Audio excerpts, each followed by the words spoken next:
This is one of the victims' house, the victims' residence at Jambanjeri, and there has been a massive destruction caused by the overflow of water.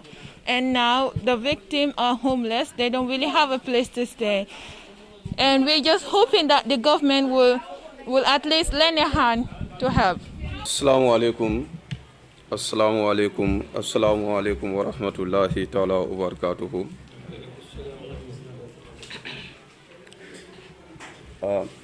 Mbele fila kadi amande ka kawana bari fonga fo angale ka fanana bawo nga media household sota jam fanantole wakama I will seize this opportunity to welcome each and every one of us here and to recognize the presence of Mr. Diba from GAMWorks. On that note, this sitting or meeting is not to sabotage the work of GAMWorks or is not to criticize GAMWorks. Instead, we have a difficulty in hand, we have an issue in hand that we want it to be addressed as far as we are concerned. But before going further, my name is Mr. Buba Drame, Secretary General of Jambanjeli Village Development Committee, Jambanjeli VDC. We have a problem in hand, and that is the drainage system in the village. For previous years, we are in communication, in contact with GAMWorks, that we have a difficulty when it comes to the drainage system. And we are very pleased that they are answering to our calls. They are all time coming to the ground to see what is actually happening. We are very much pleased with that. But yet still, the problem is not addressed. The problem is not solved as we want it. Anytime it rains, our people are in fear, we are in difficulty. And anytime it rains again, properties are being damaged. So this is why victims engage VDC to still contact GAMWorks to come to their aid, to see that this problem is addressed. So this is why we have this meeting here. It's not about any other thing, but just for our problem to be addressed, to be solved. Warahmatullahi ta'ala wa barakatuh. Mbe mo be konto na mimbe sirula to min me nata mabe ni bengola. Na secretary la kumol nkana wala sembentu ya. Ay kumol min fo ibeti ata. Edu wala en sija. Na sate la koli akol wala en sija, wala na mbebe bendinja. Ni silo kabira data fo bi ndolbe koli adoron ne kono. GAMWorks ni enje sinya jama pour yena ye mako ni silo do bare hani sign manke sosoto je hani sign ni silo mun na koliyaleti ayem batandile ayen torale ni sama keta jammo bele ka tora ni silo kam fembe ni sila dala amari bele ka bata woton be lafirine pour GAMWorks ye nyaaj tilina njang ye njube na wosi dal na kumbo dal minti GAMWorks ye mako ye bonda kono sate mol batatale sama nyina mbenga jele sama be nya sayne sama stata bare mol be man toro min kono wosiya batale sama man ta dula to folo wala nan ko nga GAMWorks engage koto ke mete engage la de bare ko nga ne engage koto ke banga jube bang ibe mako la nyame pour na nyim problème mo yesol sate batatale de sama nana ta jamol ka man tora bakele mol la fengol be kasara kandoron sat sama man ta dula to folo wala nan be lafrin GAMWorks ye nya fayna njamba ye silo min do kunya to nyale moman balam development wala bare silo min do kunya be batandi kanne de idu wo bata dal laftale wala ye bonka mbe danila alay ye mako ye wo bata da bondinka sama na keta ye silo dada nye jiboro bondinya ban nin sama keta jobe borlan no nyamin ay tabakon joka birin jan jibore dulal bijel woto jibor dulal GAMWorks ya try ba ye wo jibor dulal jube ko toke ba ye wol se ndinya je nin sama na ta jobe borlan no nyamin ay ta faro kono kordal ye firimol ye tela hajola mol batata bakela sate kon mol batata le sate mol batata le nin sama keta mobu ke la ni sate kono fembe ni mana dala be ka taralori ne fo fano ke weres woto be danila alay anala kilay ye mako e banyi siloto jibor silobe dawada GAMWorks ya try by all means yenan kamba ye mako ye wajibor silol bondi mole nyina sama josi ata bakel sama josi ata alindema aliyem mako ñin jibor silol alim mako ye finti jio kata faro kono adalta tala nyamen ay tawo nyama mbe aldani la walla ngali dani moye alama alay nali bedema ala baraka.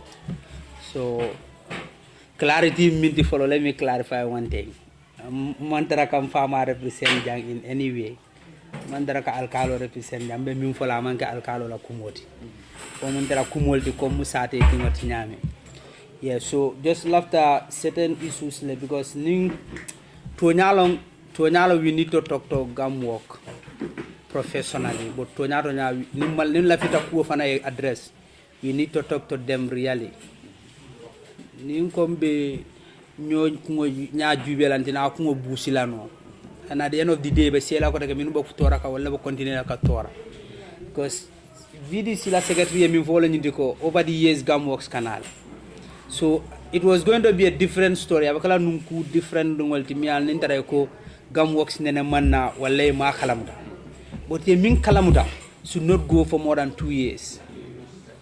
Because min la bungol ka affect je han nintare la bungol even nintara value of those houses mo $1,000 is let. It all lalo ye min ke foye wo bungol lono. So one development should not cause another person's development.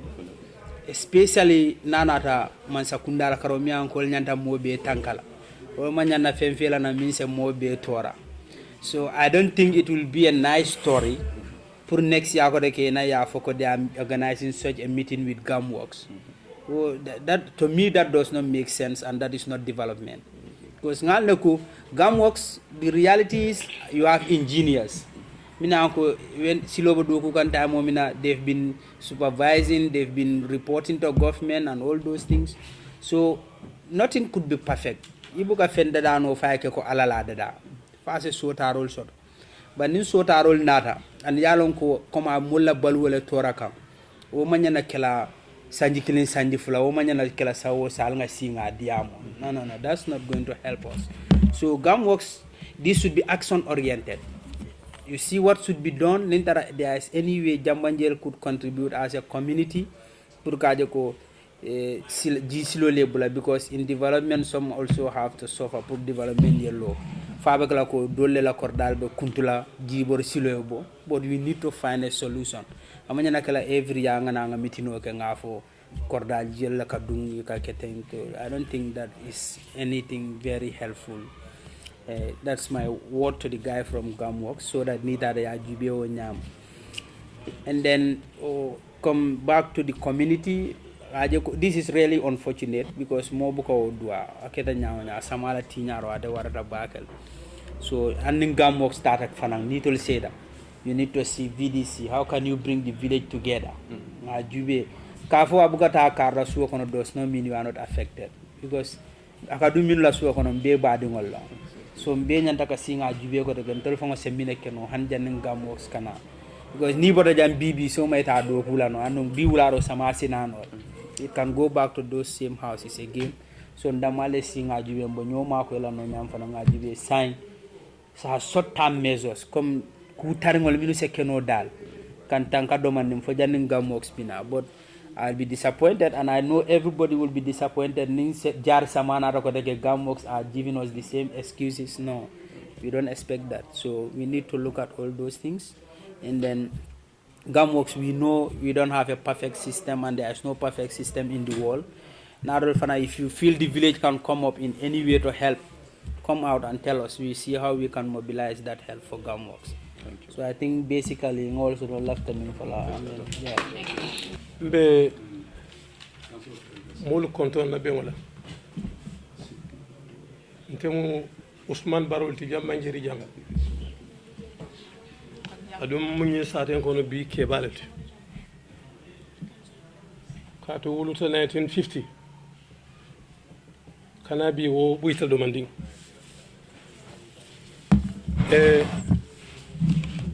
bengo min be keri nyambi wono mu Gamworks ni Jambanjeri ko lu tema nga ku jama sede ya jele kafila ben sabakita nyala kobo koto na satela banta bato bar Gamworks ni Jambanjeri ko liye min kacha nyin silo na nyala iman kilin ka nyam han kilin ima ka nyam e silo kibari nyamen ko abina Jambanjeri jang abe futara je nyamen silo mo minti silo min nyanta kela ani min nyanta nala ani be min kela jang kili manke sewle katu ye sumandiro kele ye silo bulbana mara be sumande adu ye marko ke balale ko korda mol sikata jamba jeerum ko sontale de imam man sa soso nga kordalu dilale ale alla hamo bondi je alla do ko luway min nyinin ka ali sa bondi kordali kono asike bata kilimoti wala musate kordawo korday sonta alkalo la yamaro lale ka son man sakunda la kuma kan wala ko silo nyimbe la falale adun sila la fa fana yela kordalu dile bar dalil kan e ko mbe kordalu mbe bumol boylale banko ta konto tali la ila korda kono sulata minna sate mol ko sontale ntali jolano banko la be debe yusla te banko sanno wali bar momo ni ngela bumo boy yedun kira soto nse bumo loye hanni cementi bumo nga banko bumo loye boye nse cementi bumo lo e hinde fo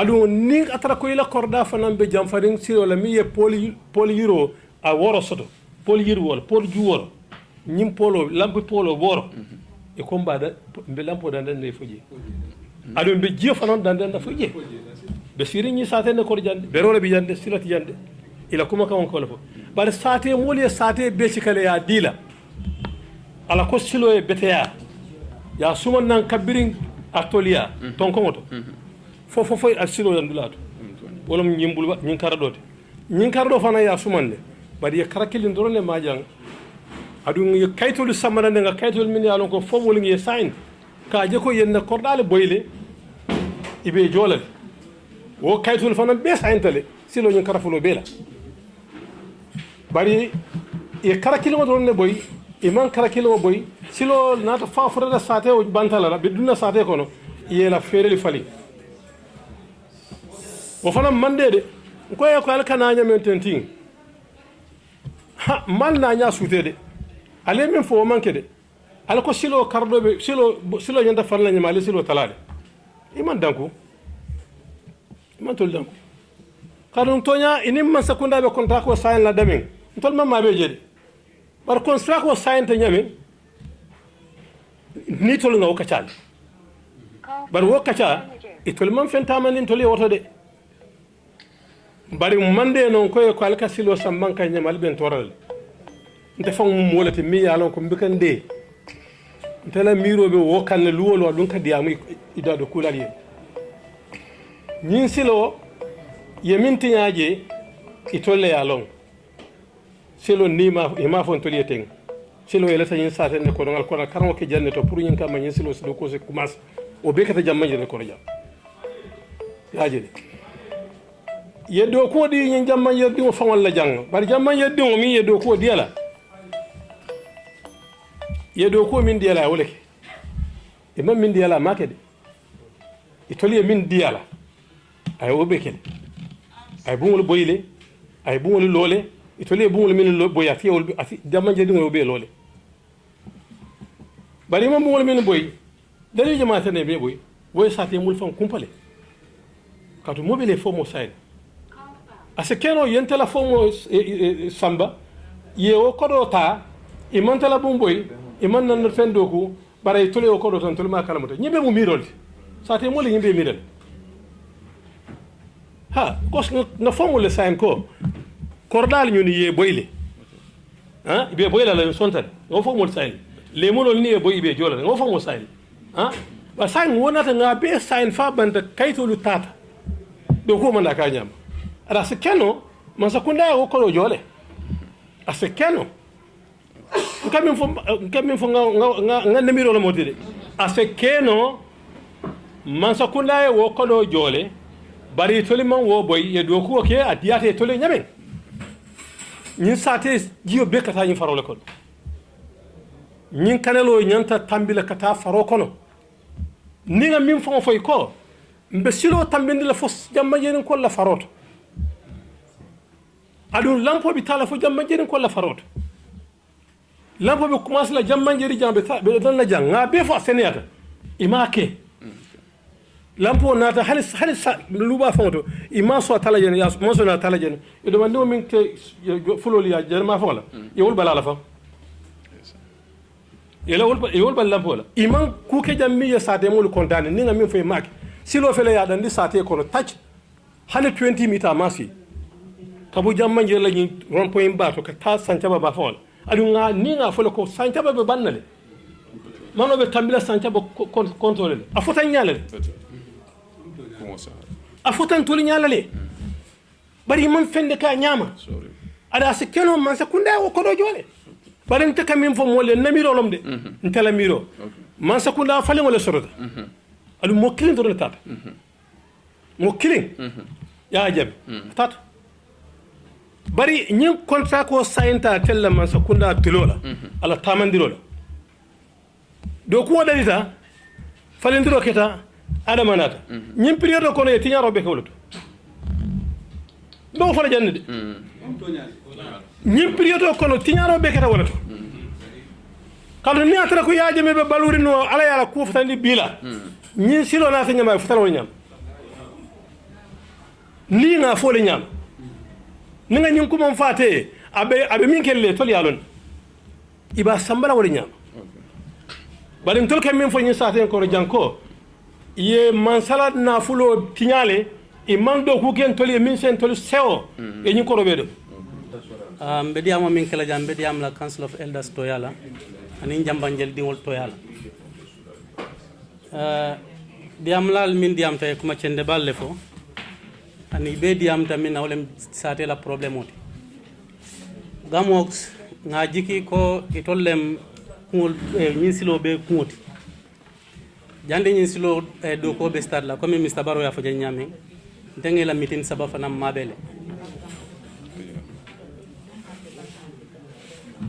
andi lawo meeting kono janding do ko be stade la ila silo la plano ñing ya bondi sate be ñala ya jibe ilafta min kala anin kol be ñata kala ñame ni sate be kacata sate mol be d'accord tala god ka kuota ka kumo ñinta ka sutiande tengaje ko gamo ko se sate mol disappoint le ye banko mol disappoint andu yen na sate ñing na silo ñing ya sabotage mun kam ma wala minti silo ñing wala ñanta kala one of the best in the Gambia but ya sabotage le silo mi yalonga is not more than 5 years ay lampo commencé andu ite aje ko you have the engineers mi yalonko banko mol latela pour ye banko ñing la na flota ya doku silo is not more than 5 years silo fela be dinko sotoka foyto la ila engineer sol then I have a doubt or a big question in their capability and ila capability so nyamin pour kana ka nyin sila sifa ka doku banko e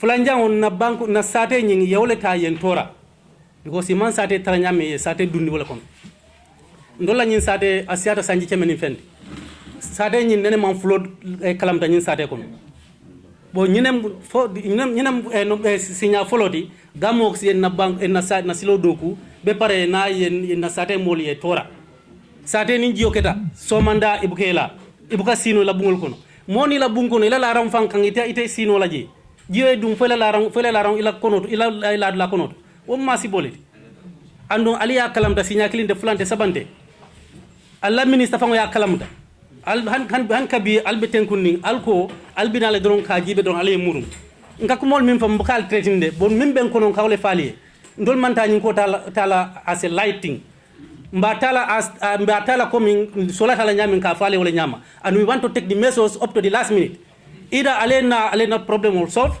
o ali alla silo nal bawut la fana ali yawut alla ta asambala dama la asambaji ndol man sula nyin sila sifala na banko na sate ko silo ni atra development on tol bele lafta la nga je lal to tare nga banko la nga dunia la dol je hani atra mbe mantama dol ben ko non tamata nga silo je be sate ko be dunia ko nyame bari sila sifa membi na kamol tora be parale si Allah official kono wo en tol jakali bakel because silo janda be dokula ale fon le soto anda la itani mol la ko silo sponsor dal already ale na ale dun sate kono dron ale silo mutali ya detendi wala silo na silo nyin tintinda because natra ale the same level leta tendum be problem min ko non ta soto la so natol ko al nata al futa sate kono al ko alla ko do banda ko do dante dama al da wota al kana futandi sate kono al nata al dunta sate kono alen tol mol tora nte da men jison be kamfari mbake ma den kuti jede ni momo ko aba falale ko please ndew manta please kuma falali ale min tran sate kono na al ma solfuno alalla mato mano wuto alayta wala nak moti wassalam Allahu barakatuh be sate al fal be kontonna paning bank ni bebe jang especially the mialanko the victims, so-called the victims of the some of the issues, the problems we are experiencing in Jambanjele. But GAMWorks doesn't have money to do projects. Mansakundala Kodota, Doko Dinna, of Alia. We don't have our own money. No, we don't. We rely on government to sign loans and give it to us to implement. And most of these projects, anybody who knows about projects know they have budgets, they have timelines, and they have scope. It doesn't know la work on. Ni dalasi kemedin iko nga doko dalasi kena fulake. Bakole ala to keno. Min keno la nga doko jibe. Kemo mi yemendin nga doko nga min doko ni so. Nga rembe commencer some of the issues raised. And coming here last year I was in time I wasn't here. Yeah, I have had all the issues raised. What I will just explain, I'm not the CEO of GAMWorks, the DG, I'm just a manager at GAMWorks. And my purpose here is to try to address some of the issues they have raised. And then when I get back to the office, of course, I have to report to this DG and then see what can be done. I first of all apologize to the victims. We are servants of the government, and we have done so many projects. I don't think I would not get into projects. I'm not interested. I'm not so I will not do that. However, just like I said, mo buka project design fire ba iko problem mo takira. Man dol ntene maji. Hani bungo nimbalo sometimes. Simple bungo, I have problems. So for me, it's not having problems. It's trying to solve the problems. For me, it's not about problem will buka bang dunia. The whole of life is full of problems, challenges, and what you do, face them and try to address them to the best of your ability. Within the means, within the resources you have. I will look at this. I will look at what is on the ground, but I don't have power to tell NAWEC what to do on their project. So that's another project. We are GAMWorks, so I don't have the power to tell NAWEC what to do on their project. So, but again, as I said, I will look at the situation, and if need, because I think I know the person responsible. One Mr. Chan, I'll speak to him. But honestly, I can tell you, we have two different managements. I don't think I can try to NAWEC staff and tell them do this. I can't. Okay, I am speaking as a concerned native of Jambanjeli village and not in any other capacity. The thing is, we are told that this road construction is a project of over $23 million, but that is not our concern. Our concern is the aftermath of the road. We are definitely not pleased with this road. The people of Jambanjeli are suffering. The people of Jambanjeli are crying daily. It's like when it is about to rain, oh, I wish you could video some of the places here. We are definitely not happy. And we've been engaging GAMWorks on several occasions. Our VDC have also been trying. They've been engaging GAMWorks on several occasions. But they've always been giving us flimsy excuses, flimsy promises, you know, like what just happened today. They're just telling me again that the man who represented GAMWorks is not telling us that he is he's telling us that he's not the CEO, he's not the right person. Then why is he here? I think the government should come to our aid. The people of Jambanjeli are crying. Government, come to our aid, please. Sama bulata wulita lota bulata jekol mfindita bunkondo temanta ko pirim mfindita kardola wo fanan ko pirim na dindol be bunkono mo sey e ko e data wo male kana fin be ke yo ni nyoma ibe de la bango finti ndo na kamba ndo la bango boy tolla jan tinyaro min kete ja sembo warta kadum be lor nda men fang na la ajibe kata ko ma ni house line no abele boyta ni mbundo fana men beten fana bele boyta bar man place soto kata ne peran ko to jibe fang le be farinji o bundo every nin samana ta wato ka faade so nga bula jele dorong nin samana because mon kabatan ka fengal findindi ke findindi nata fay ko nga bula jang sa nin samana na dun dan sakari jota nga findindi barka baka sol yoro na wato ketanya bata ku balde anu jamal fana katinya adundi mbokono